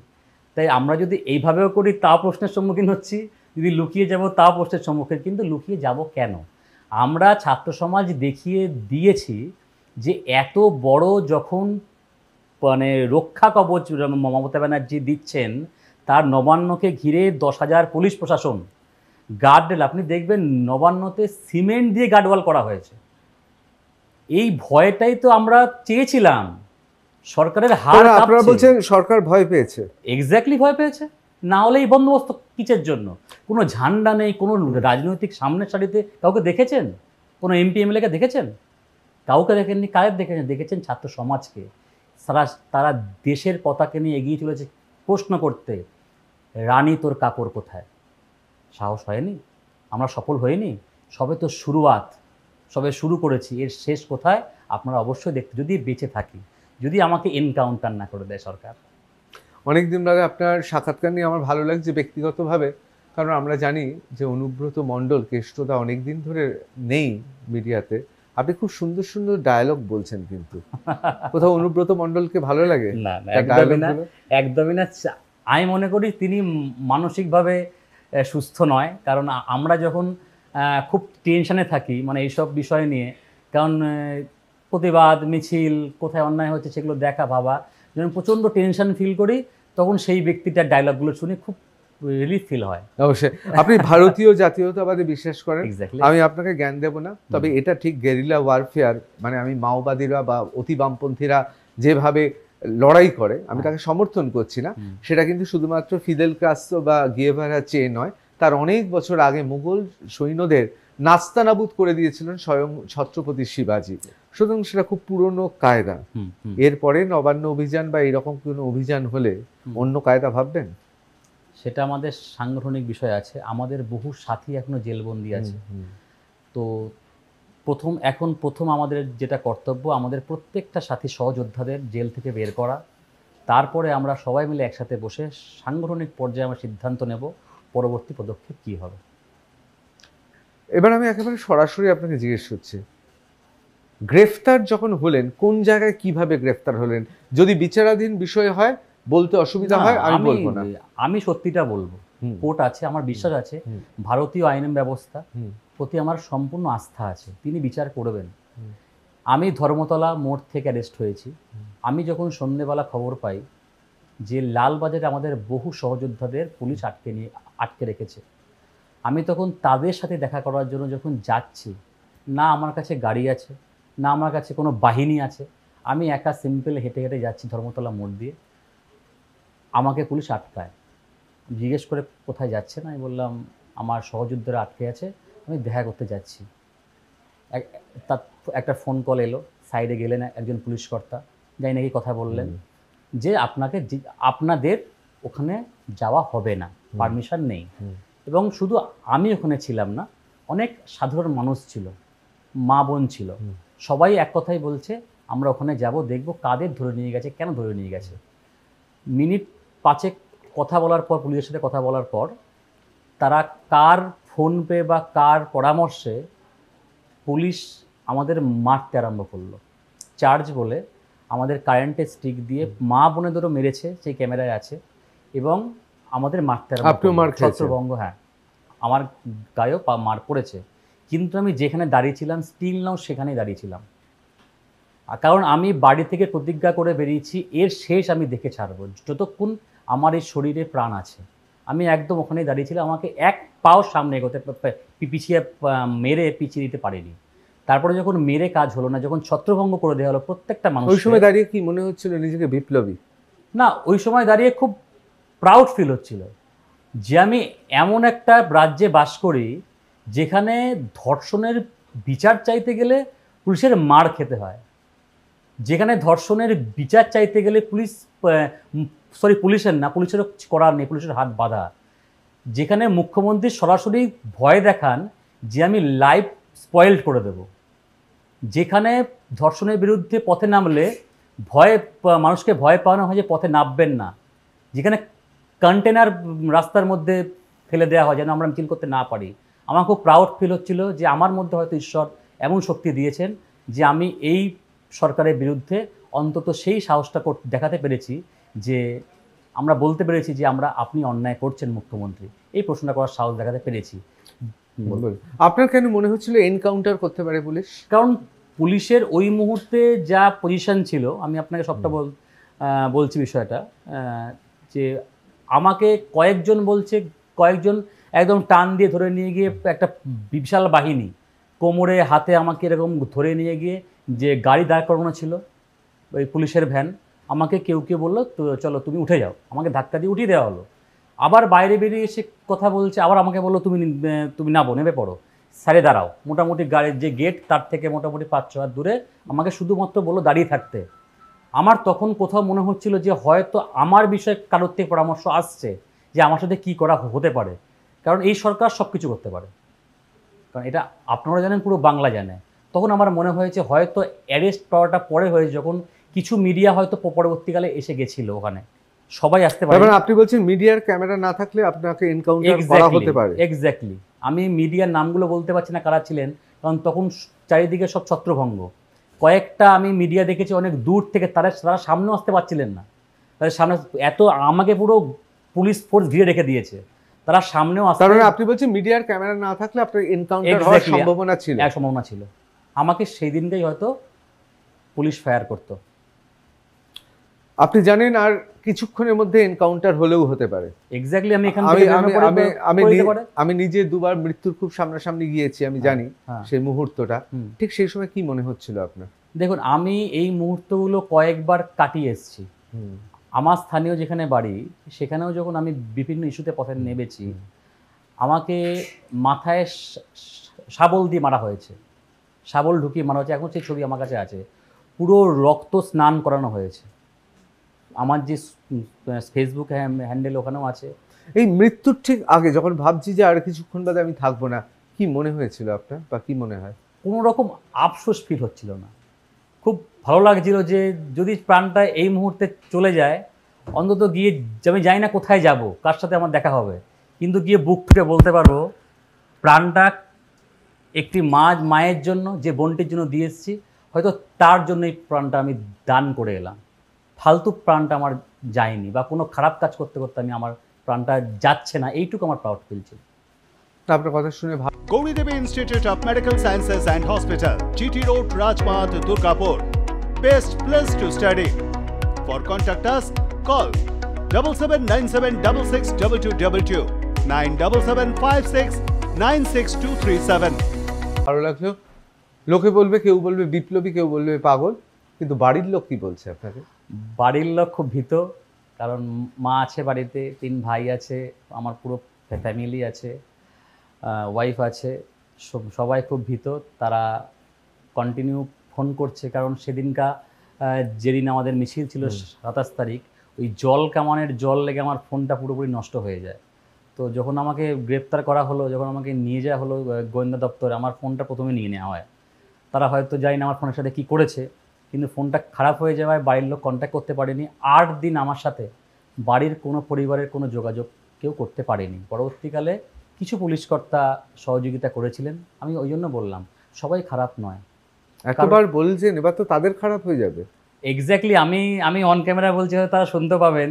আমি নামগুলো বললাম না, তারা বেরোনোর সময় বলেছিল তুমি নামগুলো শুভঙ্কর বলো না, নামগুলো বললে না, হয়তো আপনি যা এতবার বললে এবার তো তাদের চাকরি কর্মক্ষেত্রে খারাপ হয়ে যাবে। হতে পারে, কিন্তু এটা কেন হবে? মানুষ তার সত্তা কেন হারিয়ে ফেলবে? একটা সরকার, সে সরকারের যে কাজ করবে, তাকে মানুষ ভোট দিয়ে সরকারে বসিয়েছে কিসের জন্য? পরিষেবার জন্য, বাংলার মানুষের পরিষেবার জন্য, ধর্ষককে বাঁচানোর জন্য নয়, অপরাধীদের বাঁচানোর জন্য নয়। তাহলে এই সরকারটা কাদের হয়ে কাজ করছে? এই সরকার যদি থাকে তাহলে আরও অপরাধ বাড়বে পশ্চিমবঙ্গে, অপরাধীরা বুক ঠুকে রাস্তায় অপরাধ করবে, আপনি তাদের হয়ে তাদের বিরুদ্ধে কিচ্ছু করতে পারবেন না। বাংলার মানুষ লাঞ্ছিত হবে, বঞ্চিত হবে। ইমিডিয়েট এই সরকারের পতন দরকার, এটুকু বলতে পারি। আমি এবার যে প্রশ্নটা করছি খুব ব্যক্তিগত প্রশ্ন, নাও উত্তর দিতে পারেন। ব্যাপারটা হচ্ছে যে শুধুমাত্র আপনি বৈপ্লবিক ঘটনা ঘটাচ্ছেন এটা তো নয়, আপনার বিরুদ্ধে যে অভিযোগটা এসছে সেটা ধর্ষণের মতো, শ্লীলতাহানির মতো একটা অভিযোগ। এই খবর তো নিশ্চয়ই আপনার মা, আপনার স্ত্রীর কানে গিয়ে পৌঁছেছে। অবশ্যই। তারা কি বলছেন? তারা জানে যে, মা জানে যে তার ছেলে কেমন, আমার ওয়াইফ জানে তার হাজব্যান্ড কেমন, আমার পুরো পরিবার জানে, আমার ভাইরা জানে আমি কেমন, এক্স্যাক্টলি নবদ্বীপবাসী জানে আমি কেমন। আর এখন তো বাংলার মানুষ যদি খোঁজখবর নিয়ে থাকে বা দেখে থাকে, হয়তো এইটুকু তারা বুঝতে পারে। আমি কোনো কিছু যাচ্ছি না, আমি শুধু এইটুকু বলছি, যার যদি এটা সত্যি হয়ে থাকতো, যে অভিযোগ যদি সত্যি হয়ে থাকতো, তাহলে কি আমি এই সরকারের বিরুদ্ধে এতটা সাহস দেখাতে পারতাম? আমার মধ্যে কি ভয় থাকতো না যে আমার বিরুদ্ধে, আমি এই ধরনের ছেলে যদি আমার বিরুদ্ধে সরকার যখন যা খুশি করতে পারে? সর্বৈব মিথ্যা। এই টিএমসিপির যে স্টেট প্রেসিডেন্ট আমার নিয়ে যে মিথ্যে অভিযোগ করেছেন, আমি তার বিরুদ্ধে আইনিভাবে পদক্ষেপ নেব যদি তিনি নিঃশর্ত ক্ষমা না চান। এটা রফা করার তো চেষ্টা হচ্ছে নিশ্চয়ই এখন। কোন ধরনের রফা? মানে এই যে আপনি বলছেন আইনি ব্যবস্থা নেব, ক্ষমা চাওয়া, সাধারণত রাজনৈতিক সাংবাদিকতা করতে গিয়ে জানি যে একজন এরকম কিছু করে ফেলার পর মধ্যখানে কেউ থাকে যে দুপক্ষকেই চেনে। রফা কি চেষ্টা শুরু হয়েছে? আমি একটু আগে বললাম যে আমি পরশুদিন জেলবন্দি ছিলাম, তারপরে জেল থেকে আমি না, আপনি জেল থেকে সরাসরি এসেছেন, সরাসরি এখানে এর জন্য কিন্তু আমি কৃতজ্ঞ আপনার হ্যাঁ, কাছে। হ্যাঁ সরাসরি এসেছি। তো আমি জানি না আপনি কার বিষয়ে কথা বলছেন, যে আমি বলছি যিনি আপনার বিরুদ্ধে এই অভিযোগগুলো সামাজিক মাধ্যমে দিয়েছেন, এখন আপনি বেরিয়ে এসেছেন, আপনি বারবার করে বলছেন ক্ষমা চাইলে আপনি কিছু করবেন না। সাধারণত এগুলো রাজনীতির ক্ষেত্রে তখনই বলে যখন মধ্যখানে একজন মিডিয়েটর থাকে। তা আমার বক্তব্য, আপনি এবং যিনি অভিযোগ করেছিলেন আপনাদের মধ্যে কোনো মিডিয়েটর কি আছেন যিনি শুরু করে দিয়েছেন কাজ? আমি আপনার একটা কথা বলি, যে প্রথম কথাটা হচ্ছে আমি রাজনীতি করি না, আমি রাজনীতি করার জন্য আসিনি। ভবিষ্যতে কি করব না করব সেটা আপনারা জানতে পারবেন। যদি মনে হয় যে সিস্টেম পরিবর্তন করতে গেলে সিস্টেমে ঢোকা দরকার আছে, অবশ্যই আমি সিস্টেমের অন্তর্ভুক্ত হব। কিন্তু এই মুহূর্তে আমি রাজনীতি করতে আসিনি। আর আমি এই ওয়ার্ডটাকে প্রচণ্ড ঘৃণা করি, কারণ নিজেকে তাহলে কি মনে করেন, ক্রান্তিকারী? না, আমি শব্দটা তো ভালো লাগে। অবশ্যই ভালো লাগে।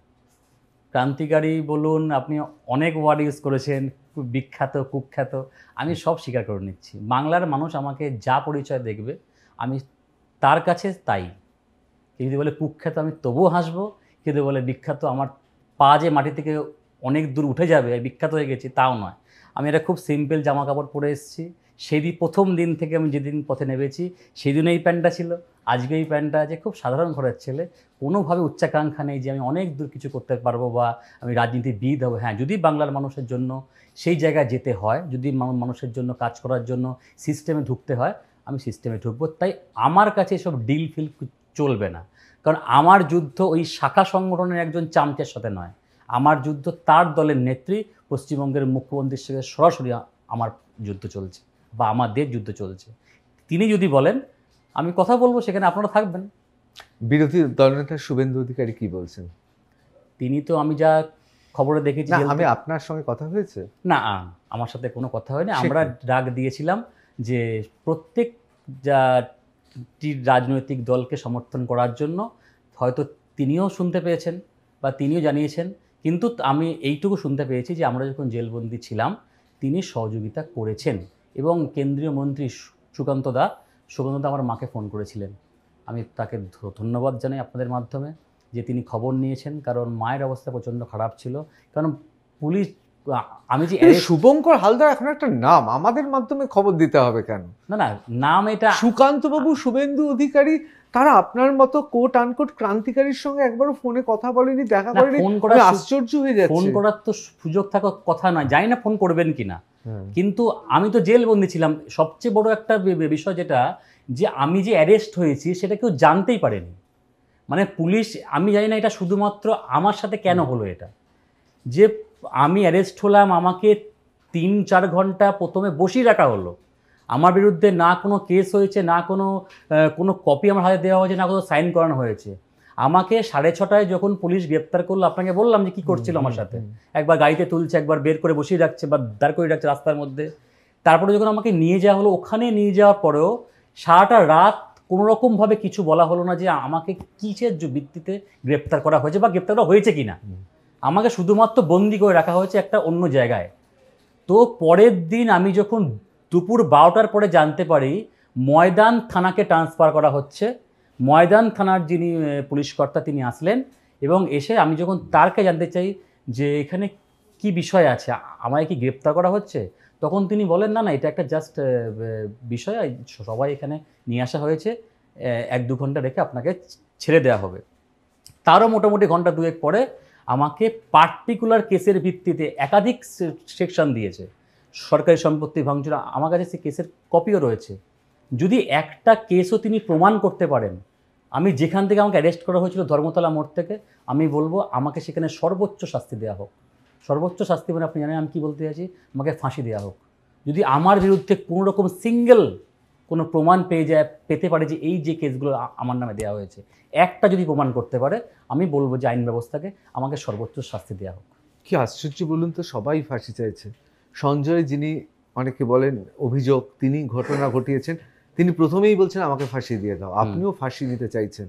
আবার আরেকজন বাংলার আইকন, তিনিও বলেছেন দুর্নীতি প্রমাণ হলে তারও ফাঁসিতে চলে যাবে। আচ্ছা, আপনি সঞ্জয়ের যে মুখ থেকে যে কথাটা বললেন, তিনি নাকি বলে, এটা আমি শুনিনি, এটা আপনার থেকে শুনলাম। সঞ্জয় রায় বলা উচিত, সঞ্জয় রায় নয়, সঞ্জয় রায়। আচ্ছা, সঞ্জয় রায়। আচ্ছা, আমি খবর দেখার খুব সুযোগ পাইনি, কারণ 27 তারিখে মিছিল নিয়ে প্রচণ্ড ব্যস্ত ছিলাম, তো আমি জানি না সে কী বলেছে। তবে আমি আপনাকে বলতে চাই, সঞ্জয় রায় যে কথাটা বলেছে আমাকে ফাঁসি দেওয়া হোক, সেটা তার কথা নয়, তাকে পুরোপুরি ধনঞ্জয় করা হচ্ছে। এই ইনসিডেন্ট কখনো একটা ব্যক্তির জন্য হতে পারে না। কেন ভাঙা হলো আরজি করে ইনসিডেন্ট স্পটটা ভাঙা হলো কেন, প্রশ্ন আমার এইখানে। আমার বোনটি যখন ধর্ষণ হয়ে, যখন তার সাথে এত ভয়ঙ্কর ঘটনা ঘটিয়ে দেওয়া হলো, তার মা বাবাকে কেন ফোন করে বলা হলো যে তিনি সুইসাইড করেছেন? কার কথায় করা হলো? প্রশ্নগুলো অনেক আছে। যখন বলা হলো ঠিক আছে পোস্টমর্টমের আগে পরে একটা বলে দেওয়া হলো যে অস্বাভাবিক মৃত্যু, কেন বলা হলো না? আমরা দেখলাম রাতারাতি একটা সংগঠন গঠিত হলো যার নাম ছাত্র সমাজ, এবং তারা এই আরজি কর কাণ্ডের প্রতিবাদে পথে নামলো, নবান্ন অভিযান করলো। কেন এত দেরি করতে হলো? যখন তোমরা বলছো যে এই সরকার মানুষের পক্ষে নয়, তাহলে আমরা এর আগে দেখেছি হাঁসখালি, এর আগে দেখেছি বকটুই, এর আগে আমরা দেখেছি সন্দেশখালির মতন ঘটনা। সেই সময় কেন ছাত্র সমাজ গঠিত হলো না? কেন নবান্ন অভিযান হলো না? ঠিক, আমি শুরুতেই বলেছি যে আমরা কোনো রাজনৈতিক দল নই। তো আমরা সবাই সবার স্থানীয় জায়গায়, যে নামগুলো বললেন বকটুই সহ আরও জায়গাগুলো, সেখানে আমরা স্থানীয়ভাবে প্রত্যেকটা জায়গাতেই সরকারের বিরুদ্ধে যা আন্দোলন করতে হয় আমরা করছিলাম। এই যে বিষয়টা বলছেন পশ্চিমবঙ্গ ছাত্র সমাজের নাম নিয়ে যে সংগঠিত শক্তি, একটা পলিটিক্যাল ফ্ল্যাগ ছাড়া, পলিটিক্যাল ব্যাকগ্রাউন্ড ছাড়া, কোনো সাপোর্ট ছাড়া, আপনি বুঝতে পারছেন যে এত বড় একটা প্রোগ্রাম সরকারের বিরুদ্ধে সরাসরি মুখ্যমন্ত্রীর পদত্যাগের দাবিতে, এটাকে সংগঠিত করতে সমাজের সর্বস্তরের মানুষের যে এক জায়গায় আসতে যে সময়টা লাগা দরকার, সেই সময়টা আমাদের হয়তো একটু প্রয়োজন ছিল। আমরা সবার সাথে কথা বলে, এটা একদিনে হয়নি, যেটা আপনি বললেন যে একদিনে হট করে গজিয়ে গেছে, না, এটা দীর্ঘদিন ধরে আমরা কথাবার্তা বলার মাধ্যমে সংগঠিত করার আমরা চেষ্টা করছিলাম। শুধুমাত্র নবান্ন অভিযান করে মুখ্যমন্ত্রীর পদত্যাগ চেয়েই কি হচ্ছে আরজি করের ঘটনার সত্য উঠে আসবে? দোষীরা কি সামনে আসবে? কেন সিজিও কমপ্লেক্স অভিযান নয়? পশ্চিমবঙ্গ ছাত্র সমাজ কেন করছে না? সিবিআই তো এখনো অবধি কাউকে, মানে কোনো দোষীকে গ্রেফতার করতে পারেনি এখনো অবধি। তো আমি যখন শুরু করেছিলাম তখনই প্রথমে বলেছিলাম যে আমাদের সহযোদ্ধারা এখনও জেলবন্দি আছেন, প্রায় 152 জন মতন। যেদিন আমি বেল পাই সেদিনকের যে লিস্ট 152 জন, ছাত্র সমেত তার পরিবারের লোকজন, তারা বন্দি অবস্থায় আছেন। আমাদের প্রথম কাজ হচ্ছে সেই পরিবারগুলোকে জেল থেকে বের করে আনা, এবং আমাদের সাংগঠনিক যে কার্যক্রম বা আমরা সিদ্ধান্ত নেব, আগে প্রথমে আমাদের সহযোদ্ধাদের জেল থেকে বার করব, একসাথে বসে আমরা সাংগঠনিক সিদ্ধান্ত নেব। আরেকটা কথা যেটা আপনি বললেন, শুধু কি মুখ্যমন্ত্রী পদত্যাগ চেয়ে আমাদের এই বিচার পাওয়া যাবে কি না, তো আমি আপনাকে বলি কেন আমরা মুখ্যমন্ত্রীর পদত্যাগ চাইছি শুধু। কারণটা কি? কারণটা একটাই, আমরা বিশ্বাস করি বা আমরা সরাসরি বলছি, একমাত্র মুখ্যমন্ত্রীর পরামর্শেই বা মুখ্যমন্ত্রীর কথাতেই ইনসিডেন্ট স্পট ভেঙে গুড়িয়ে দেওয়া হয়েছে, সমস্ত তথ্য প্রমাণ নষ্ট করা হয়েছে মুখ্যমন্ত্রীর পরামর্শেই। তিনি বলেছিলেন করতে, কারণ তিনি জানতেন যদি সত্য তথ্য প্রমাণ যদি সিবিআই পেয়ে যায় তাহলে মুখ্যমন্ত্রীকে গ্রেপ্তার করা হতে পারে। এটা আমরা খোলাখুলি অন ক্যামেরায় বলছি। যেমন আমাদের ফোন সিজ করা হলো, সব দেখা হলো যে আমরা কাদের সাথে লিঙ্ক আপ ছিলাম, পুলিশ কিচ্ছু পায়নি। আমি তো বলছি সরাসরি, যদি কোনোরকম কোনো বিশৃঙ্খলা বা কোনোরকম কিছু পেয়ে থাকে তাহলে শাস্তি দিন আমাদের। কিন্তু যদি তিনি ওই জায়গাটি নষ্ট না করতেন, প্রশাসনিক কর্তারা নষ্ট করেছেন, তাহলে মুখ্যমন্ত্রীর ফোনটা যদি সিজ করা হতো সব বেরিয়ে যেত কে মেন কালপ্রিট। আমার যে প্রশ্নটা আছে তোমার কাছে সেটা হলো যে 14 তারিখে রাতে আমরা দেখছিলাম যে একটা ছাত্রছাত্রীরা মিলেই তারা একটা রাত জাগা বেঁধে রাত দখল করার একটা ঘোষণা করা হয়েছিল, এবং তারা যথেষ্টভাবে সফল এবং প্রচুর মানুষ আমরা দেখেছি, একটা ইতিহাস সৃষ্টি হয়েছিল। আমরা 4 তারিখেও দেখলাম যে যখন জুনিয়র ডাক্তারদের অনুরোধে প্রচুর মানুষ রাস্তায় নামলেন, এবং সেখানে কিন্তু আমরা একটা জিনিস লক্ষ্য করে দেখেছি, সেখানে কিন্তু কোনো রাজনৈতিক দল বা যেভাবে তোমরা বলছো যে ছাত্র সমাজের নাম করে তোমরা নবান্ন অভিযান যেটা করেছিলে, সেরকম কিন্তু কোনো নাম দিয়ে করা হয়নি। তো আমার একটাই প্রশ্ন তোমার কাছে, যে এটা পশ্চিমবঙ্গ ছাত্র সমাজের ডাকে এই নবান্ন অভিযান, এই কথাটা না বলে এটা ছাত্রদের অভিযান তো হতে পারতো। এটার পিছনে কি কোনো অন্য রাজনৈতিক মদদ বা উদ্দেশ্য আছে? না না না, কোনো রকমভাবে কোনো না আছে উদ্দেশ্য। একটাই উদ্দেশ্য, এই সরকার থাকলে পশ্চিমবঙ্গে আরও ধর্ষণ হবে। এই একটাই উদ্দেশ্যে আমরা একটা দাবি করেছিলাম। ছাত্র সমাজ কেন, তাই তো প্রশ্ন করলেন। ছাত্র সমাজ, আমি প্রথমে বললাম ছাত্র উইথ সমাজ। ছাত্র সমাজ মানে আমরা কল দিয়েছিলাম যে প্রতিটা ছাত্রের সাথে যদি তাদের বাড়ি থেকে একজন করে আসুক, কারণ আমরা সংগঠিত শক্তি নই, আমাদের কোনো ব্যাকগ্রাউন্ড নেই, আমাদের কোনো পলিটিক্যাল শক্তি নেই, কোনো না ব্যানার আছে না ফ্ল্যাগ আছে, আমরা সাধারণ মানুষের শক্তি নিয়ে আমরা করতে চেয়েছিলাম। তাই ছাত্র সমাজ কেন, কারণ আমরা পার্টিকুলারলি বিশ্বাস করি যে যেটা আমি প্রথমেই বলেছি, যে ছাত্র আন্দোলন পশ্চিমবঙ্গ কেন, ভারতবর্ষ কেন, বিশ্বের যে কোনো দেশকে একটা নতুন দিশা দেখাতে পারে। এই বিশ্বাসটা নিয়ে ছাত্র শব্দটা এবং সমাজ মানে সামগ্রিক সমাজকে নিয়ে আমাদের এই আন্দোলন ছিল। Gauridevi institute of medical sciences and hospital, GT Road, Rajpath, Durgapur. Best place to study. For contact us, call 7797662222, 9775696237. আচ্ছা, আমরা এতক্ষণের কথোপকথনে বুঝতে পারলাম যে আপনাদের মূল দাবি হলো মুখ্যমন্ত্রীর পদত্যাগ। তো সেই ক্ষেত্রে আপনারা পরবর্তী মুখ্যমন্ত্রী হিসেবে কি কারোর নাম ভাবছেন, বা আপনারা কি রাষ্ট্রপতি শাসন চাইছেন পশ্চিমবঙ্গতে? আচ্ছা, না, আমরা কোনোরকমভাবে যে পরবর্তী মুখ্যমন্ত্রী কে হবে বা কি উদ্দেশ্য, আমরা এসব নিয়ে ভাবছি না। আমাদের ফার্স্ট প্রায়োরিটি যে বোনটির সাথে আরজি করে এত ভয়ঙ্কর ঘটনা ঘটলো তার সুবিচার। আর এই সুবিচার পাওয়ার একটাই পথ, যিনি এই বিচার পাওয়ার পথে বাধা সৃষ্টি প্রথম দিন থেকে করছেন। এই সিবিআই যে তথ্য প্রমাণের সাথে যে তদন্ত করবে, তার কাছে তো কোনো তথ্য প্রমাণ নেই। যে তথ্য প্রমাণ নষ্ট করেছে তার পদত্যাগের দাবি আমরা করছি। এটাতেই প্রথম বিচার। তারপরে বাংলার মানুষ কোন সরকার আনে বা না আনে সেটা বাংলার মানুষের ব্যাপার। এখানে আমাদের কোনো ইন্টারেস্ট বা আগ্রহ কিছু নেই। বাংলা মানুষ যাকে বুঝবে যে না এই পশ্চিমবঙ্গে গার্জেন কারা হতে পারে, তারা সেরকম সমর্থন করবেন। আমাদের পরবর্তী কোনো চিন্তাভাবনা নেই। হ্যাঁ, যদি পরবর্তীকালে এরকম ধরনের কোনো ভাবনা আসে যে ছাত্র সমাজের সরকারে থাকা উচিত, বা ছাত্র সমাজ থাকলে হয়তো সরকার কোনো অন্যায় করার আগে 10 বার ভাববে, তাহলে ছাত্র সমাজ সরকারে থাকবে। অবশ্যই।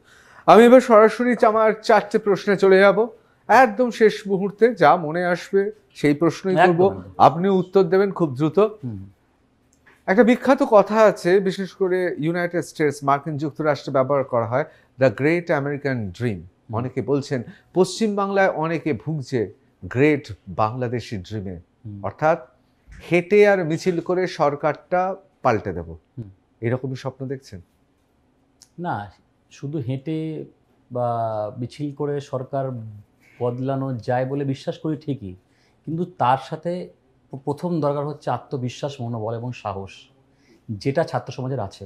আমরা বিশ্বাস করি সব কিছু মিলিয়ে যদি বাংলার মানুষ আমাদের সঙ্গে থাকে, এই সরকার আমরা বদলে ফেলব।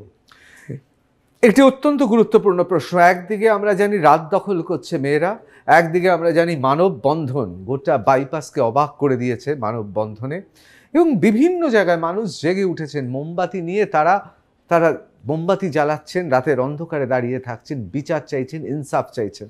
এমনকি যেসব মাসোহারা পাওয়া বৃদ্ধজন, যারা অত্যন্ত দিন দরিদ্র হয়ে এতদিন কাটাচ্ছিলেন, তারাও মোমবাতি কেনার টাকা বা দোকানের সন্ধান পেয়েছে। আপনিও দেখেছেন, অনেকদিন বাদে তারাও মোমবাতি নিয়ে দাঁড়াচ্ছেন, ভালোও লাগছে দেখে। কোথাও কি মনে হচ্ছে এইটা একটা ধারা, এই ধারাটা এতটা সর্বব্যাপী, যেহেতু পেছনে কোনো সুসংগঠিত কোনো রকম চিন্তা ভাবনা নেই, সেই জন্যে রুশ বিপ্লব বা অন্য জায়গার বিপ্লবের মতো হতে পারবে না, কারণ সেখানে অন্তত বলসেভিক পার্টি বিপ্লবের নেতৃত্ব দিয়েছিল। আবার ফরাসি বিপ্লবের ক্ষেত্রে অনেক হ্যাপাজার্ড ছিল, অর্থাৎ অনেক কিছু অগোছালো ছিল, কিন্তু বিপ্লবটা সাধারণ মানুষই এনেছিল। কোথাও কি এই রকম আশা আপনাদের রয়েছে যে একটা বিপ্লব এবার হতে চলেছে বাংলায়? দেখুন, আশা যেমন আপনিও দেখতে পাচ্ছেন, আমরা সবাই দেখতে পাচ্ছি, এক কথায় এটাকে বলবো জনজাগরণ।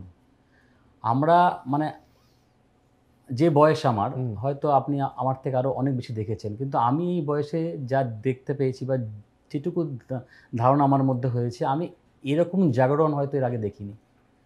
অনেক আন্দোলন হয়েছে, অনেক মিছিল হয়েছে, কিন্তু এরকম স্বতঃস্ফূর্ত জনজাগরণ, মানুষ এবার দেওয়ালে পিঠ ঠেকেছে। মানুষ বলছে নয় এসপার নয় ওসপার। তারা রাত দখল করছে, তারা মানববন্ধন করছে।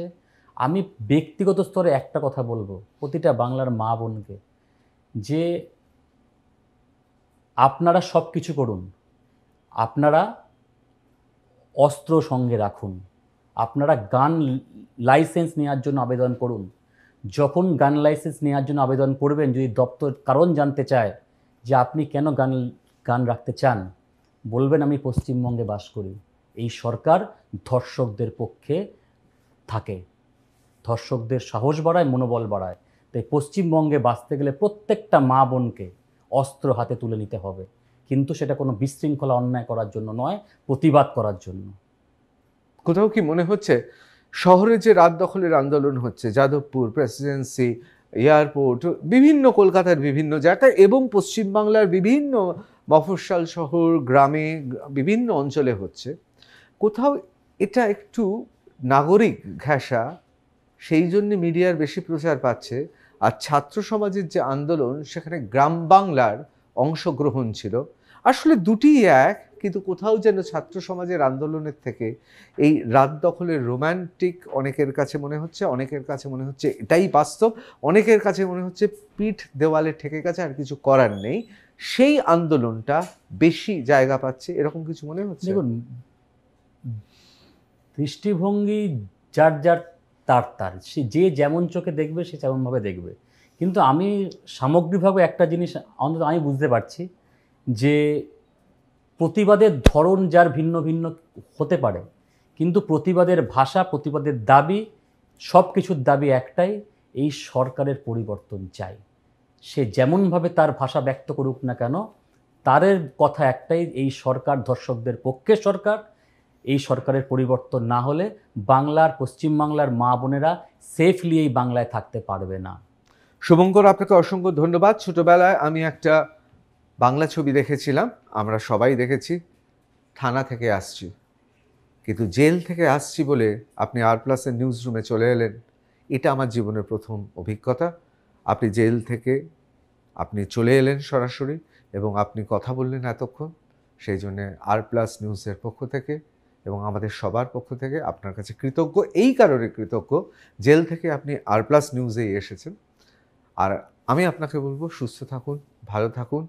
সত্যি অনেকটা সময় নিয়ে নিলাম, এবার আপনার অনেক দূরে বাড়ি যেতে হবে, আপনাকে ছাড়ছি। আবার নিশ্চয়ই আপনার সঙ্গে দেখা হবে অবশ্যই। এবং শুনবো আপনাদের পরবর্তী কিভাবে ভাবছেন সে কথা।